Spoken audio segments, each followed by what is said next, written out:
محترم سامعین و ناظرین کرام، آپ دیکھ رہے ہیں NCERT سیریز۔ اس سیریز میں ابھی چل رہے ہیں افسانے۔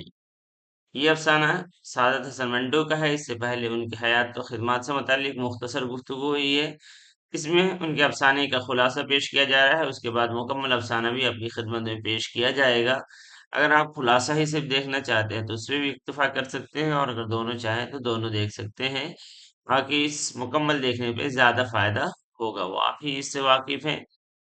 بہر صورت کچھ مختصر محنت ہو ہی رہی ہے، آگے آپ لوگ اپنا حق ادا کریں جتنا ہو سکے، کہ اسے اب ان ساتھیوں تک ضرور پہنچائیں جنہیں اس کی ضرورت ہے۔ ٹھیک ہے، چلتے ہیں افسانے کو دیکھتے ہیں۔ یہ افسانہ نیا قانون کس وقت کا ہے، کب کا ہے؟ برطانوی عہد میں آزادی کے ایک دھوکے کی ایک کہانی ہے۔ یہ کیا ہے، اسی کو ہم دیکھیں گے۔ یہ وہ مقام لاہور، مال روڈ اور انارکلی کا ذکر ہے اس میں، لاہور کے ان دو روڈوں کا۔ اور یہ مارچ 1935-37 کی بات ہے۔ ماحول جو ہے ہندوستانی عوام کے دلوں میں برطانوی سامراج کے خلاف شدید نفرت کو دکھایا گیا ہے۔ اس کے اہم کردار منگو استاد ہیں، جو ایک کوچوان رہتا ہے، ان پڑھ ہونے کے باوجود خود کو باشعور سمجھتا ہے اور دنیا بھر کی خبریں اور تانگے کے سواریوں سے سنتا ہے۔ پھر اس کے بعد وہ اپنے دوستوں میں حقیق کشف لیتے ہوئے اڈے پر بتاتا ہے، اور روس کے بعد بادشاہ اور سیاسی تبدیلیاں سناتا ہے کہ کیا کیا ہونے والا ہے۔ اور اس میں سب سے زیادہ اثر اس وقت ہوتا ہے جب یہ اس بات کو دکھاتا ہے کہ ایک سواری سے یہ سن لیتا ہے کہ اسپین میں جنگ چھڑنے والی ہے، اور اسے بیان کرتا ہے۔ اس کے بعد کچھ ہی دنوں میں یہ جنگ چھڑتی ہے، تو جس سے زیادہ یہ لوگ متاثر ہو جاتے ہیں، اس کے دوست وغیرہ، اور اسے مانتے بھی ہیں۔ ہم تو جو اس کا دوست، اس کے دوستوں میں کئی ہیں، گاما چودھری ہے۔ اور جب خاص طور سے نیا قانون کے بارے میں سن کر آتا ہے، تو وہ کسی کو اڈے پہ نہیں پاتا ہے، تبھی نیتو گنجا آتا ہے اور اسے ساری باتیں بتاتا ہے۔ اب آگے یہی ہے کہ اسے چھاونی کے گوروں کے متکبرانہ رویے کی وجہ سے ان سے شدید نفرت کرتا ہے، یہاں تک کہ انہیں سفید چوہا کہا کرتا ہے۔ ہوا یہ ہے، نیا قانون کے بارے میں یہ بہت ہی جلد باز ثابت ہوتا ہے، حالانکہ ویسے دوسرے معاملوں میں بہت ہی سست ہے، اور اس کی گنگاوتی اس کی بیوی ہے، اس کے ذریعے یہ بات کہلائی گئی ہے کہ یہ اتنا جلد باز نہیں ہے۔ سود، ملازمت اور انڈیا ایکٹ کی باتیں یہ سنتا ہے مارواڑیوں سے، اس کی سواری، اور جو لا کے طلبہ ہیں ان سے یہ اس کی محدود سمجھ یہ آتی ہے کہ نیا قانون سے مراد آزادی ہے، اور پھر اس سے یہ نتیجہ نکالتا ہے کہ 1 اپریل سے ہندوستان مکمل طور پر آزاد ہو جائے گا اور گوروں کا ظلم ختم ہو جائے گا۔ اس کی توقع اس سے یہی رہتی ہے کہ ہندوستانیوں کو مکمل آزادی مل جائے گی، برطانوی فوجیوں یعنی گوروں کا غرور ٹوٹ جائے گا۔ اور یہ سب کیوں ہو رہا ہے؟ یہ سب روس کے بادشاہ کی وجہ سے ہو رہا ہے۔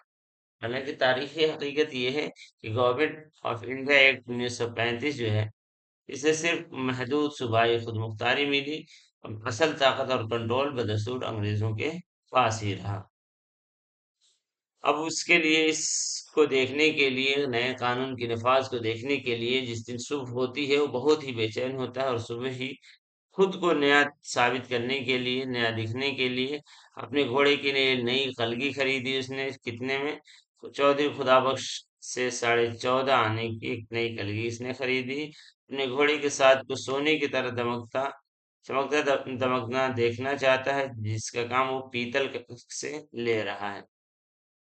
اسے اپنے گھوڑے کے ساز میں بھی نئے قانون چمکتا ہوا نظر آنے سے درخشاں ہونا ضروری تھا۔